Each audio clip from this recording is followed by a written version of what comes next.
beberapa kali sudah membubarkan diri. Sudah membubarkan diri. Dan itu kita ndak eman, bubar ndak masalah. Urip gak masalah, mati gak masalah.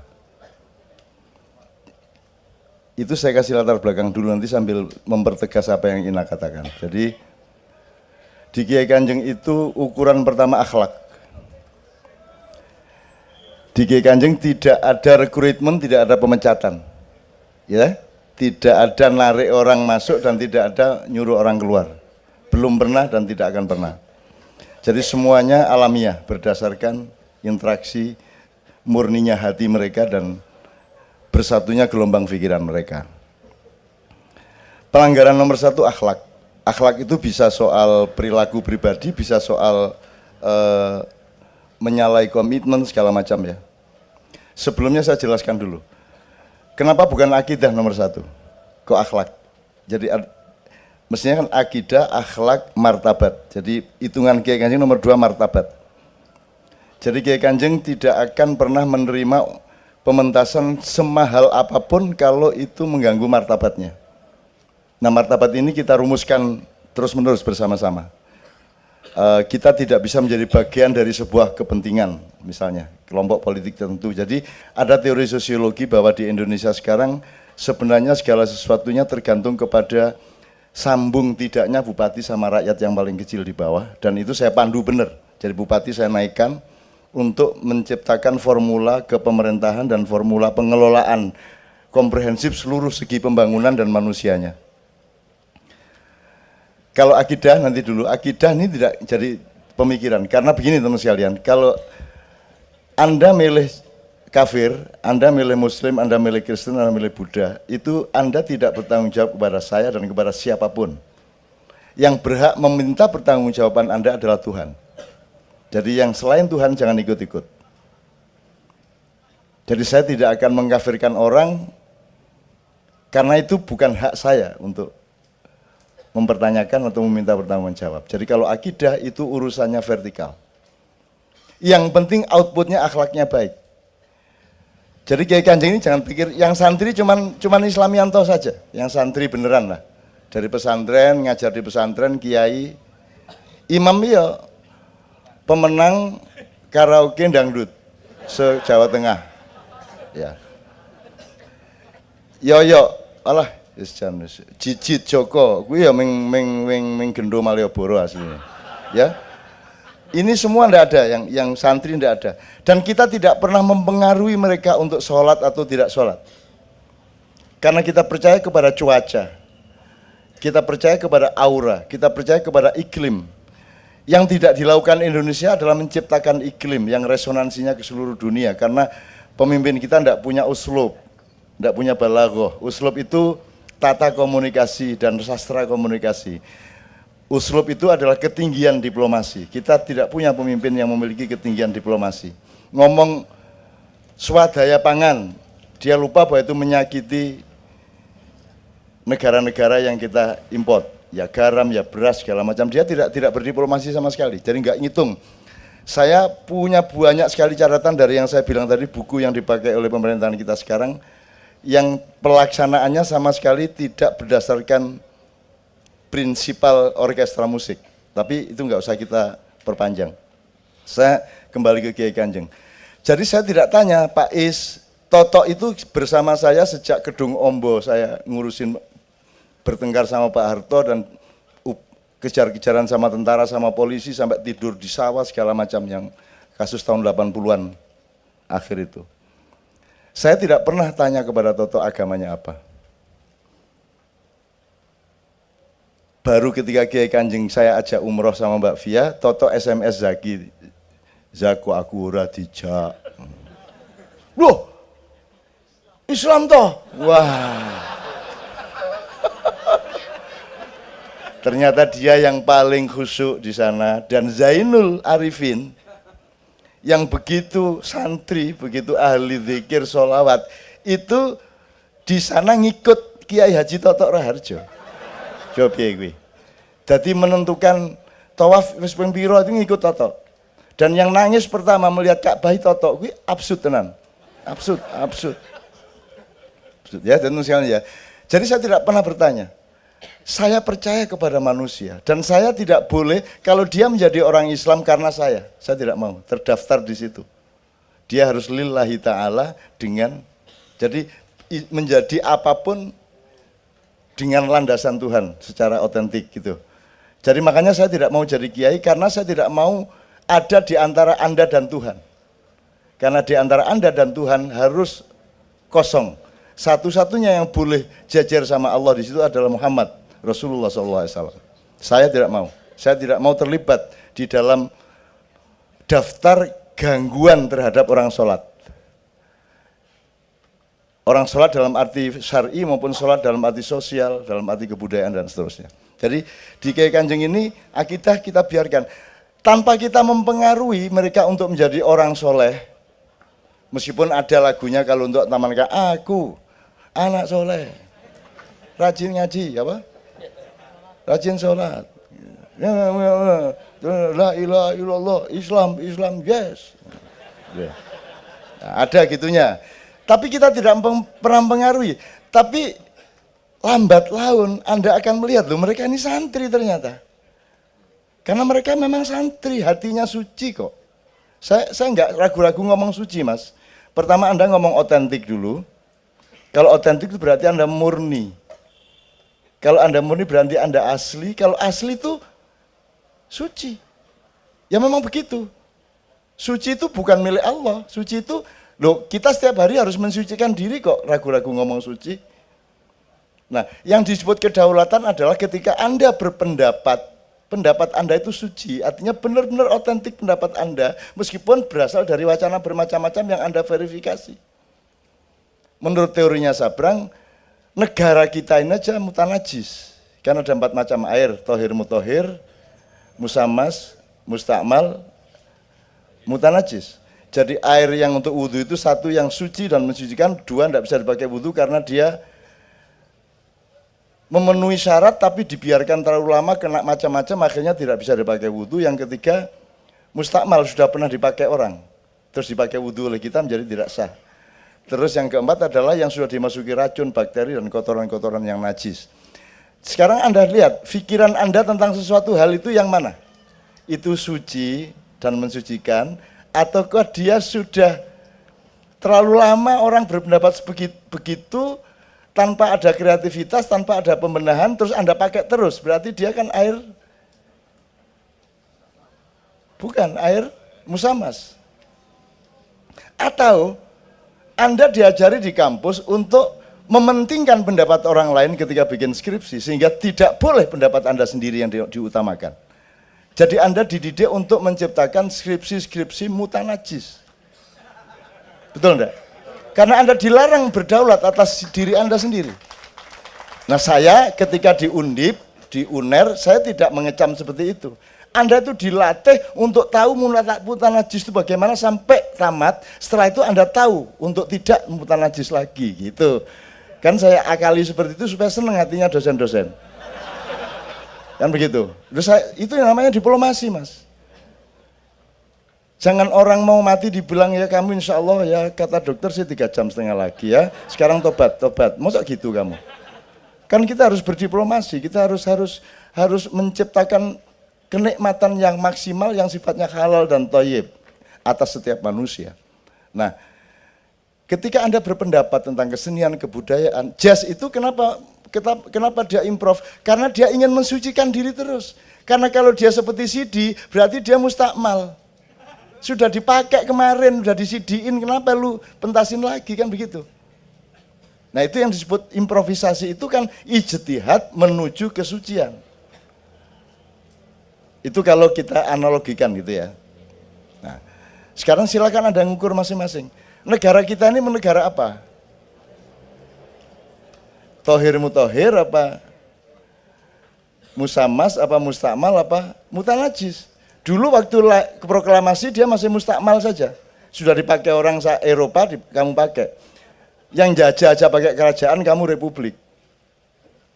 Yang mana yang republik lain? Thailand aja kerajaan, Jepang aja kerajaan. Gitu kan? Belanda aja kerajaan, Jerman kerajaan, Spanyol, Belgia, Monaco, Semua kerajaan. Kita berlagak republik. Tapi itu pertolongan Allah kepada kita karena rajanya juga kacau. Jadi sudah hidup itu muter-muter. Jadi Anda tiap hari harus improvisasi, terus-menerus menemukan yang terbaik dari yang buruk-buruk ini. Karena tidak ada yang buruk dalam kehidupan. Karena dia bertemu dengan manusia. Dan manusia diberi akal oleh Allah, diberi kreativitas oleh Allah, diberi tajalli oleh Allah. Sehingga setiap yang buruk menjadi baik di tangan Anda. Karena Anda khalifah dan diberi fasilitas kekhalifahan oleh Allah. Kan begitu. Itu kalau wiritannya wa ma romaita idh romaita walakinnallaha rama. Silakan fitnah saya, silakan kamu lemparkan keburukan dan kejahatan kepada saya. Kamu lemparkan segala macam yang membunuh saya, silakan. Saya tidak memiliki nyawa saya, sehingga saya tidak akan punya hak untuk marah kepada orang yang membunuh saya. Tetapi kamu berhadapan sama yang memiliki nyawa saya. Gitu loh teman sekalian ya.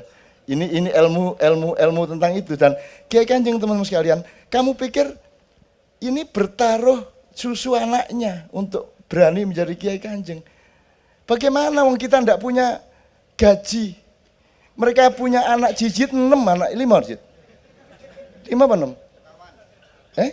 Oh 4. Oh sing loro duyul ya. Ya. Joko 2. Imam? Dadi coro kabeh ya ta. Oke. Di kamar mandi ya ta. Oke. Ya. Teman-teman sekalian, Pak Nevi masih lumayan dia guru. Ya lumayan dia puskesmas gajinya sangat kecil tapi masih bisa beli beras. Lainnya Pak Joko, Gianto, Saryanto, Doni, Imam. Blodong lumayan dosen. Nek Joko SP kuwi. Terus bagaimana kita berani hidup dengan Kiai Kanjeng? Kita tidak bikin proposal, kita tidak mengajukan untuk berkarier, kita tidak punya jaminan apapun untuk dapat nafkah. Ini bertaruh nyawa anak-anaknya, teman-teman sekalian. Apalagi saya. Gitu loh. Jadi kamu pikir ini pemusik, bukan, mereka orang yang berani mati untuk membuktikan bahwa Allah bertanggung jawab dan sayang kepada orang yang cinta kepadanya. Gimana? Mau hidup bagaimana Cicit? Apalagi Cicit ini punya problem meripatnya anaknya, Bu Cicit punya problem, terus bagaimana? Bagaimana jamin sampai 22 tahun mereka berkumpul, hidup dari mana? Siapa yang jamin? Sponsor enggak ada. Semua orang berpikiran Kiai Kanjeng itu punya sponsor tetap. Dan benarlah mereka, sponsor tetap itu namanya adalah kasih sayang Allah Subhanahu wa taala. Nek enggak disayang Allah, bagaimana mereka bisa hidup? Termasuk saya. Dan seluruh kegiatan Ma'iyah itu betul-betul adalah bukan uji nyali, bukan. Yang saya uji itu bukan keberanian saya dan Kiai, yang saya uji itu adalah bahwa Allah itu benar ngomong, dia bertanggung jawab kepada hambanya. Dan itu saya ingin buktikan bahwa Allah benar-benar bertanggung jawab. Dan kalau harus mati untuk membuktikan tanggung jawab Allah itu, ya sudah, enggak apa-apa mati, apa sih angele mati. Enggak usah mati, mati dewe, kan gitu. Jadi ini bertaruh, Mas. Nah, Sabrang itu sekarang mulai merasakan anak saya itu. Sudah nangis di depan saya. Ini Leto ini kelihatannya sudah kena sawapnya Kiai Kanjeng. Karena dia juga tidak mau karena kita ini tidak mau, kita ngomong martabat ya, kita tidak pernah mengajukan proposal. Iki poso gitu ya, kita berpuasa sekitar 7 jam lah di situ ya. Loh, saya ke belakang, loh, ono ya arek-arek ki nggone iki. Mbuh celkunik, terus ono lawang seret, metu mereka. Ada aja tempatnya untuk merokok. Mungkin sebelumnya belum ada, tapi malaikat kan sayang, terus buka ke malaikat gitu. Bisa loh mereka, kecuali di Australia. Di Australia suatu saat di homestay, jadi masing-masing Kiai Kanjeng 2 orang diminta oleh masyarakat Australia untuk nginep di rumah, banyak rumah, terus diambil 2 orang dibagi gitu kan. Nah Pak Nevi kebetulan tuan rumahnya tidak merokok. Nah, Pak Nevi bingung dia, akhirnya cendeloi disebukanya di sini.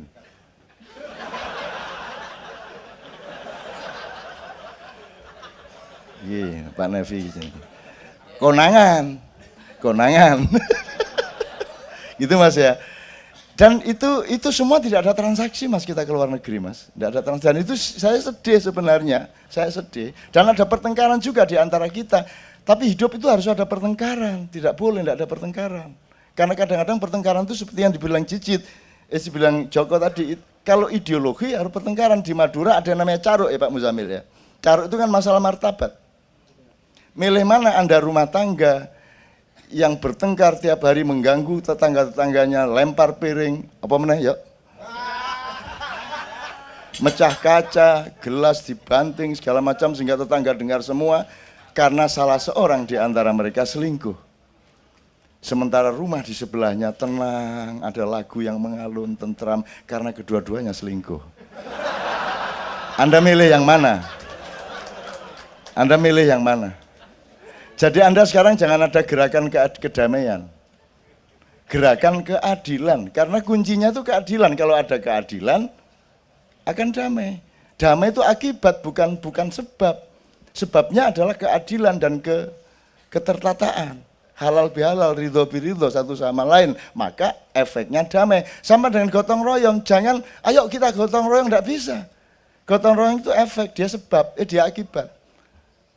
Orang dengan rela akan gotong royong kalau ada interaksi sosial yang memang transparan dan adil satu sama lain. Maka orang dengan sendirinya gotong royong. Tidak bisa ada gerakan gotong royong nasional, tidak bisa. Wong kamu tidak adil kok. Itu loh teman sekalian. Nah, Kiai Kanjeng ini kenapa bubar? Sebenarnya bubarnya itu kita ringan-ringan aja. Pokoknya Toto sebagai Presiden Kiai Kanjeng, Toto Raharjo tadi. Wes bubar wae, di SMS semua. Yang sing ora setuju segera ke rumah Toto. Ya teko kabeh. Jadi ora sudah bubar toh, sederhana. Tapi kan sudah kita tempuh keberanian untuk tidak. Nah kita ini kan takut untuk tidak. Sampai mencuri, sampai deposit, sampai segala macam karena kita takut tidak. Bahwa tidak itu Anda butuhkan supaya iya itu datang dengan murni. Anda harus la ilaha supaya dapat ilallah. Anda tidak pernah la ilaha dilatih, bagaimana mau ilallah? Padahal Allah sudah kasih Ustaz tiap hari itu 5 kali. 5 kali kalau masjidnya 10 berarti 5 kali 10. 50 kali. Jadi Anda itu hidup itu pokoknya temukan hal-hal yang membuat Anda kagum sama Allah. Gitu ya. Lihat kuku, lihat misalnya imam lihat wajahnya kagum. Allahu Akbar, Allahu, gitu kan? Nah, adzan tadi hatinya adzan Allahu Akbar, Allahu Akbar. Terus maka terus dia akui kembali Allah. Asyhadu alla ilaha illallah wa asyhadu anna Muhammadar Rasulullah. Kan gitu? Itu karena dia kagum. Kemudian karena dia sudah mengakui, kemudian dia saya tak sholat beneran, hayya ala sholah, hayya ala falah. Setelah Anda kagum, terus Anda bersyahadat, terus Anda sholat, Anda akan dapat kemenangan, hayya ala falah, hayya ala falah. Ini orang cari kemenangan, jojok hayya ala falah dok. Enggak pakai Allahu Akbar, enggak pakai syahadat, enggak pakai hayya ala sholah. Hayya ala falah ini tiap hari kita dikasih strategi oleh Allah untuk menang. Tapi enggak pernah waktu azan tuh enggak pernah mikir artinya. Ya apa ini? Kalau ibarat orang bersuami istri itu mestinya kan sama istri itu kan bismillahirrahmanirrahim, alhamdulillahirrahmanirrahim terus diterapkan. Bersyukur kepada Allah dan terima kasih kepada istri, ya Allah. Istriku karena ada kau maka hatiku tenang. Aku ada tempat untuk pulang kalau capek dari kantor kan gitu. Alhamdulillahirrahmanirrahim. Apalagi kau penuh kasih sayang kepadaku kan gitu. Terus apa? Maliki yaumiddin. Engkau raja di rumah ini, aku menteri luar negerinya. Kan gitu. Terus iya kan nak butuh, iya kan nasta'in. Pokoknya kalau aku butuh dek, kamu yang saya minta. Aku tidak akan minta kepada siapapun saja. Kan gitu. Itu terapan horizontalnya. Loh, apa gunanya ayat-ayat itu kalau tidak untuk membuat kenikmatan yang halal dan thayyib di dalam kehidupan kita, apalagi di dalam rumah tangga bersuami istri gitu ya teman sekalian ya. Jadi Kiai Kanjeng sekali lagi mereka pernah sering bertengkar dan kita pernah bubar, tapi bubarnya enggak sampai sejam. Karena pengumumannya kita bubarkan karena ini, kalau tidak setuju silakan datang ke rumah. Ya teko kabeh, ora sudah bubar ya wis, akhirnya latihan lagi kan gitu. Itu teman sekalian. Oke, Ina, jadi saya kira yang ingin saya tegaskan adalah tajallinya Allah itu tidak hanya bahwa Allah membantu kreativitas kita, seolah-olah Allah ikut menggerakkan tangan kita dan melonggarkan tenggorokan kita, tapi Allah juga bertanggung jawab atas nafkah kita di rumah. Dan itu Kiai Kanjeng membuktikannya 22 tahun. Yang dibuktikan bukan kehebatan Kiai Kanjeng dan saya, yang dibuktikan itu adalah bahwa Allah benar-benar sayang kepada orang yang cinta kepadanya. Dan kalau bisa Anda, meskipun tidak 100% dicoba itu, berani Anda, gitu ya. Ini bertaruh loh ini, tapi tidak apa-apa, berani aja. Dan ini buktinya oke kok ini sampai sekarang. Gitu teman sekalian ya. Gitu ya Mbak Ina, Mas Beben, saya persilakan diteruskan. Saiki jam piro? 2:30. 2:30. Pak Muzamil nanti tolong dipuncai dengan, atau Pak Muzamil dikit nggak apa-apa? Masih ada pertanyaan, ini cukup lengkap ya untuk kali ini ya, cukup lengkap untuk Kiai Kanjeng ya. Masih banyak sebenarnya tapi tapi tidak mungkin dalam satu ma'iyahan meskipun 7 jam bisa kita habiskan semua, karena cerita tentang Pak Nevi saja itu butuh 35 hari ya. Kesetiaannya, disiplinnya segala macam, ya ngising di hotel Sheraton kleru nggone. Begitu wis telotok lu kok rano bolongane. Karena ada 2 tuh Mas, kloset untuk veol, kloset untuk kencing, akhirnya langsung jerot. Tapi karena dia guru yang sangat bertanggung jawab, ya dia langsung resikonya ditanggung, diambili Mas. Jadi sampai hari ini belum ada teman Kiai Kanjeng yang mau salaman sama dia. Asalnya nganggo tangan tengen lah ini. Jangan gitu ya. Allah, indahnya hidup ini ya Allah. Kuwi nek di komik ki apik ta kuwi. Framen televisi kalah apik banget kuwi. Serwot. Terus diambu. Wah, ya.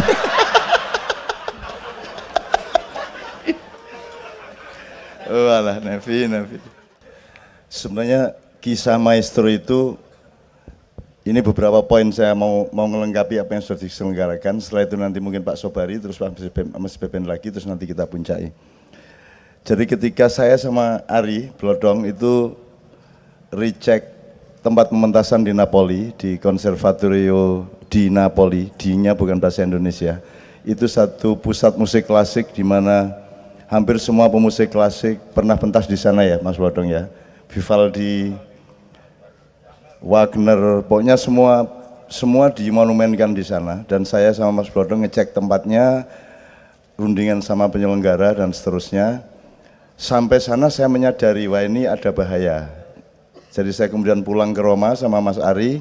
Saya runding sama temen rek, iki ojo kaget, iki besok kalau kita pentas di Napoli, itu saya akan dijunjung-junjung di pundak mereka dan disebut maestro.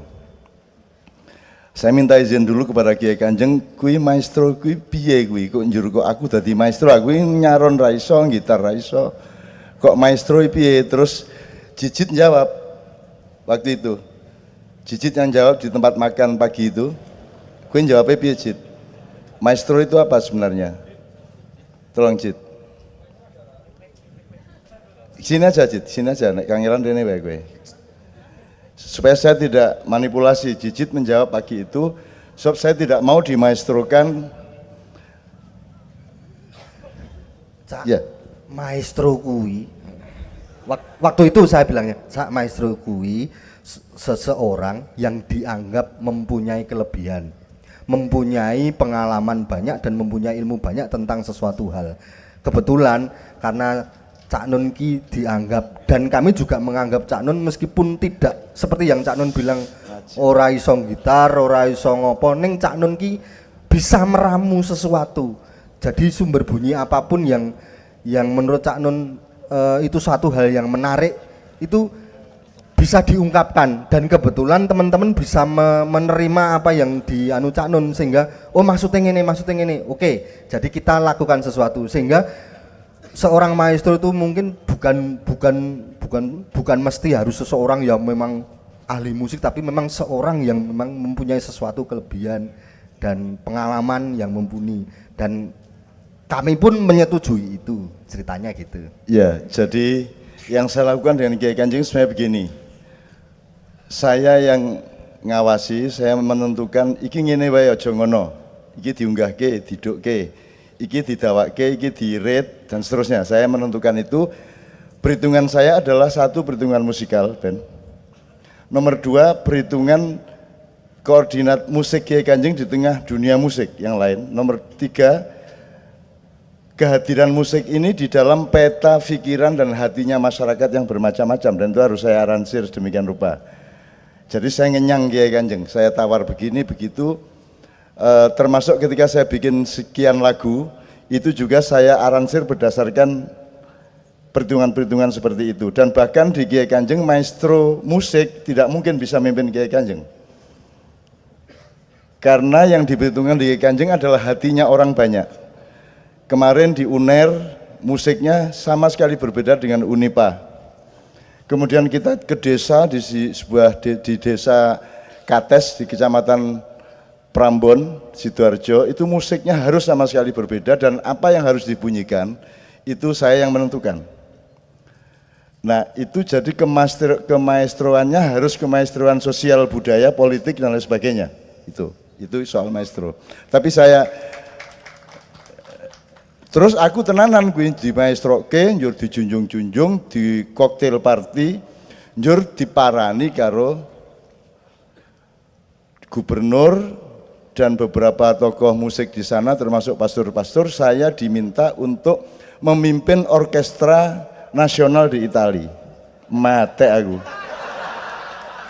bongko aku.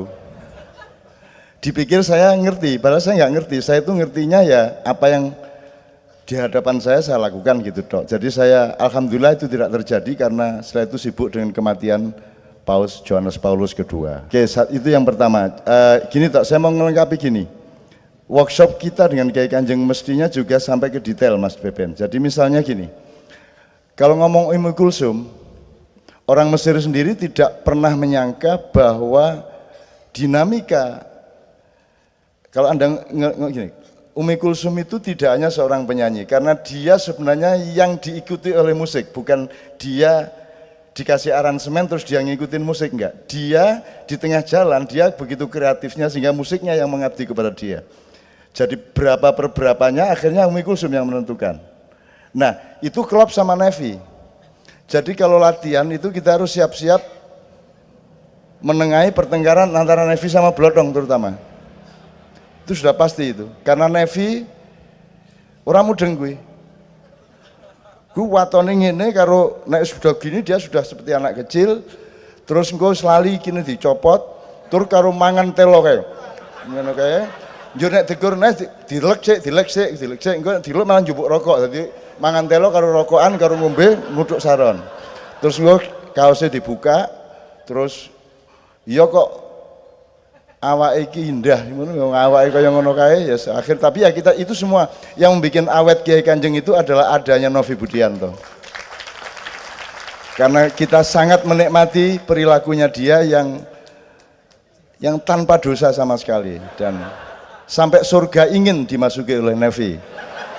Sementara Nevi sendiri mikir-mikir gampang, kapan. Itu Nevi. Ini orang yang paling indah di dunia, ya Nevi ini. Nah, saya ingin katakan kuncinya Kiai Kanjeng ada pada Saron sama Bonang, sama Demung ya. Kuncinya Kiai Kanjeng. Jadi di Ummu Kulsum itu paling pakai apa jenis jit. Pakaian paling konon. Di sini diganti dengan gamelan, maka orang-orang Mesir teriak luar biasa. Dan mereka kaget luar biasa, sampai akhirnya petugas lampu maupun petugas sound itu keluar dan tepuk tangan dan Allahumma shalli ala Muhammad, insyaallah, Allah Allah njero ramuni lah, soalnya ora diunekke, lampune peteng, saking semangatnya itu kan, kok tenang toh loh al-atlal, loh ilal biya syakuli kamil, masya Allah, Allah Muhammad sampai akhirnya gedung itu gedung di mana Umi Kulsum pentas ya. Jadi terus di Jumhuria namanya, di gedung Jumhuria. Itu dilarang merokok, sampai saking senengnya itu akhirnya ngerokok kabeh. Sampai keamanannya sing bagian ngawasi rokok kuwi malah njaluk rokok Kiai Kanjeng kae kuwi. Seneng neng ya menderita ya toh. Anggo ming sithik dijaluki terus ya toh. Itu Kiai Kanjeng. Nah, konon dan apa? Gambus itu diganti oleh Demung, Saron dan Bonang. Itu kan bagi mereka luar biasa, mengagetkan, sehingga kita jam session sama grupnya Umi Kulsum itu mereka tidak bisa ngikutin karena kita sudah lama mengikuti Umi Kulsum, mereka tidak mungkin ngikutin Kiai Kanjeng. Jadi sing jenenge Yasir Muawatin jajal pas jam session gini dung sampai entek musiknya sing ngerungok ngene iki ya ora dadi itu. Nah teman-teman sekalian, saya coba sekarang gini, ini kalau nggak ada Nevi besok-besok pada suatu hari ketika Allah Subhanahu wa Ta'ala ya, ini kita agak kerepotan, kita harus bekerja kolektif karena 90% pencipta notasi Saron ini itu Nevi, dan hanya jiwanya Nevi yang bisa seperti itu. Jadi guru istrinya Nevi itu guru SLB ya. SLBC, sekolah luar biasa yang C, yang paling terbelakang. Akhirnya kita paham, oh pantas bojone jan siswa SLBC gitu ya. Pantas hanya seorang guru SLB yang bisa meladeni suami seperti Nevi. Gitu. Kita paham setelah mengetahui istrinya adalah guru SLBC itu tadi. Karena memang perilakunya ya di tengah kita sudah Facebookan habis-habisan, bantah-bantahan, lempar-lemparan batu, Nevi dibikinin Facebook oleh Mbak Via.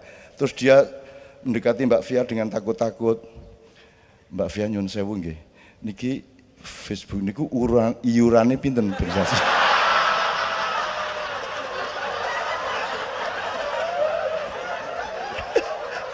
Dia coba gue kaya ngono jenius musik gitu.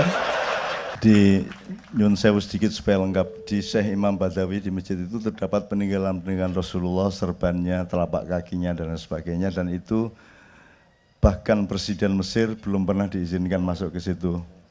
Dan waktu itu saya berpikir ini Ustadz Nur Somad ini yang luar biasa kan gitu. Karena kami diterima di situ tidak sekedar masuk masjid, tapi hampir setengah kilometer itu tentara berbaris untuk menyambut kami, dan aku ngarep dhewe kaya Presiden Haiti gitu. Masuk dan saya jadi serem, jadi mereka semua sholawat, mereka tentara terus sholawat semua, dan kemudian saya masuk urut gitu, saya cium telapak kakinya Rasulullah, saya pegang-pegang semua, kemudian kita menangis dan saya sholawatan keras sekali, dan semua ikut sholawatan. Dan saya nekat aja, saya tidak ada urusan mereka lebih pinter, saya tidak ada urusan, pokoknya saya cinta Rasulullah, saya nekat selawatan, dan Masya Allah luar biasa. Dan ada pengalaman-pengalaman spiritual luar biasa, semua yang kita selawatkan itu kita sudah ke sumbernya, terutama di Alexandria, di Imam Bushiri, itu juga luar biasa. Tapi pokoknya intinya ya Allah, saya kira tidak ada puasa yang tanpa hari raya, dan saya mendoakan hari raya itu Anda alami. Anda yang akan mendapatkan hari raya itu. Anda sekarang berumur 20 sampai 35, 40 tahun, berarti Andalah yang akan membuka gerbang peradaban baru, di mana Indonesia akan mengagetkan dunia, karena selalu diremehkan, dan pemerintahnya juga selalu membuat kita diremehkan seluruh dunia, tetapi rakyatnya yang akan menunjukkan siapa diri Indonesia sesungguhnya. Amin ya rabbal alamin. Sekarang teman-teman sekalian, kita akhiri, Anda semua merubah duduknya supaya lebih kompatibel secara spiritual kepada Allah. Apapun agama Anda, termasuk di dalam doa-doa kami, satu nomor terakhir dari Kiai Kanjeng, saya awali dengan satu ayat Al-Hasyr. Anda semua mendengarkan ini tidak usah melihat bahwa ini Kiai Kanjeng dan tidak usah sadar bahwa ini saya atau Kiai Kanjeng. Anda langsung linking up kepada Tuhan Anda, Allah Subhanahu wa taala atau siapapun Anda menyebutnya. A'udzu billahi minasy syaithanir rajim.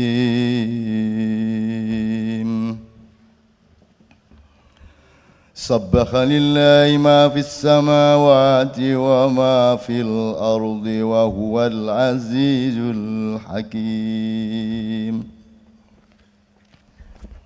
A'udzu billahi minasy syaithanir rajim. Huwallahu alladzi la ilaha illa huwa alimul ghaibi wasyahadah. Huwar rahmanur rahim.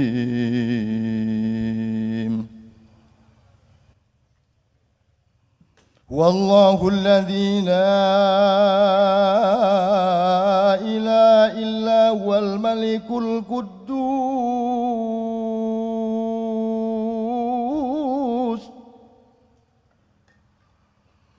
wal malikul quddus salamul mu'minul muhaiminul azizul jabbarul mutakabbir. Subhanallahi amma yusyrikun. Wallahul khaliqul bari'ul musawwiru lahul asma'ul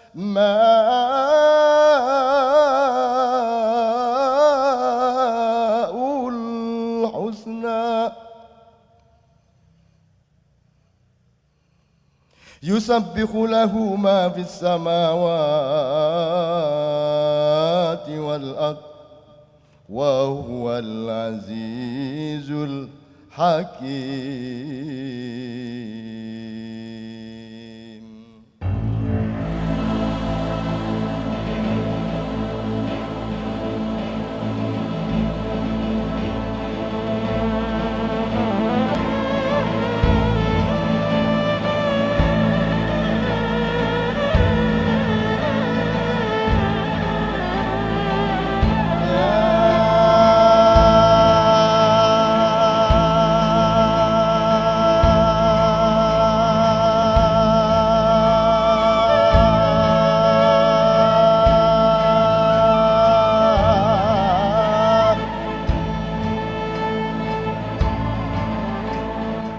Ya alimul ghaib,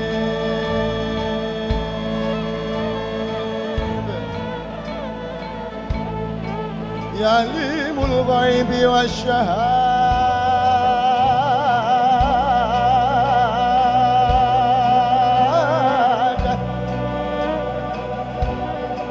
Ya Rahman ya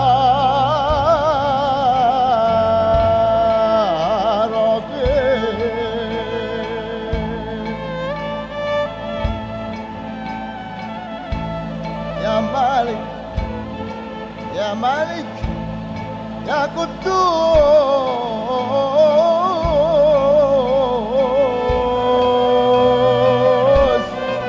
Ya Salam, Ya Salam, Ya Salam, Ya Mu'min, Ya Muhaimin,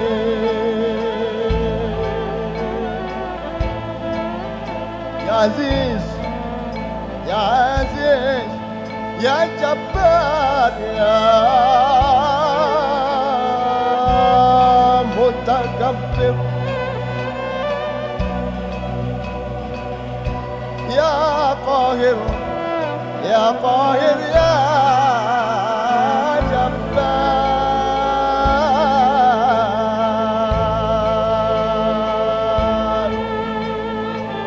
Wahai Mahadiri, wahai Mahadiri, wahai yang sesejati-sejatinya diri, perkenankan diriku yang sebenarnya bukan diri ini, yang hanya engkau dirikan seolah-olah diri, padahal sesungguhnya aku bukan diri di hadapanmu ya diri yang sejati ya boleh ya boleh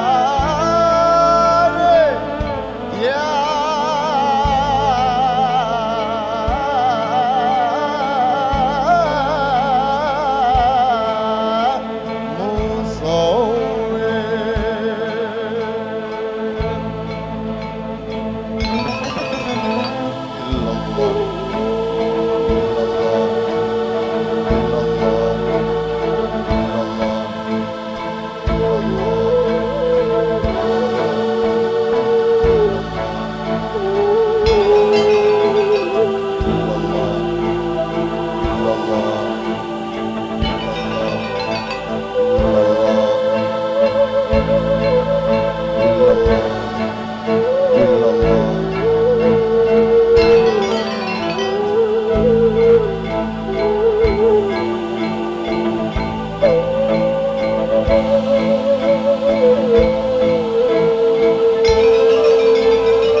Subhanaka ya Allah, Subhanaka ya Allah, Subhanaka ya Allah. Inni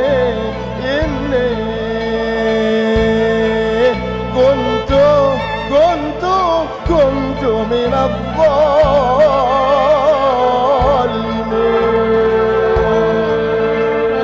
La ilaha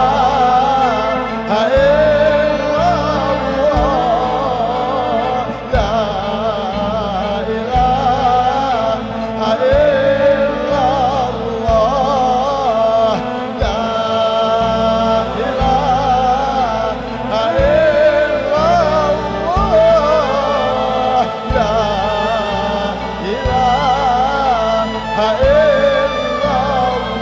la ilaha illallah, la ilaha illallah, la ilaha illallah, la ilaha illallah, la ilaha illallah, la ilaha illallah, la ilaha illallah, illallah, illallah, illallah, illallah, la ilaha illallah, la ilaha illallah, la ilaha illallah.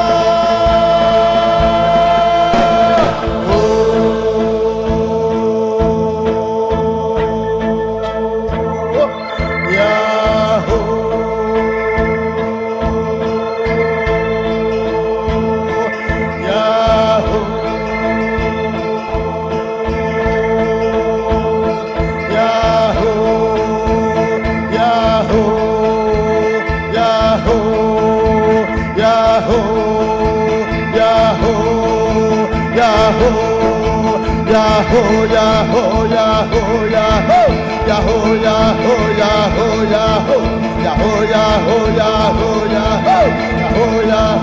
Yahoo, Yahoo, Yahoo, Yahoo, Yahoo,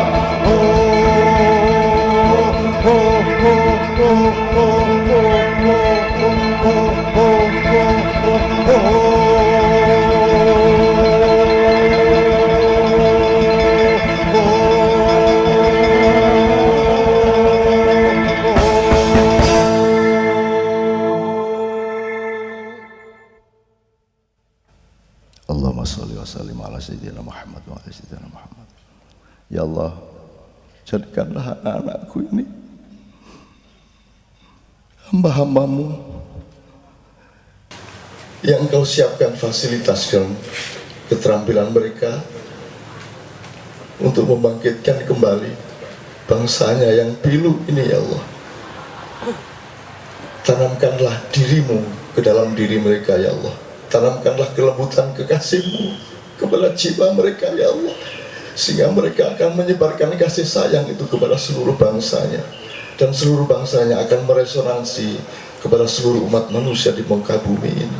Ya Allah, jadikanlah mereka orang-orang yang memimpin, orang-orang yang siap mengendalikan, dan orang-orang yang siap menata, menerbitkan kenikmatan, menerbitkan rasa aman, menerbitkan barokah kepada seluruh bangsanya, kepada alam, kepada sungai, kepada laut, kepada gunung, kepada tanam-tanaman, kepada setiap debu di tanah, dan kepada setiap hembusan angin. Ya Allah, gunung akan taat kepada program-program mereka, sungai dan laut akan ngikut kepada keimaman pembangunan mereka di masa yang akan datang, dalam waktu yang tidak terlalu lama lagi. Ya Allah, perkenankanlah, amin ya rabbal alamin.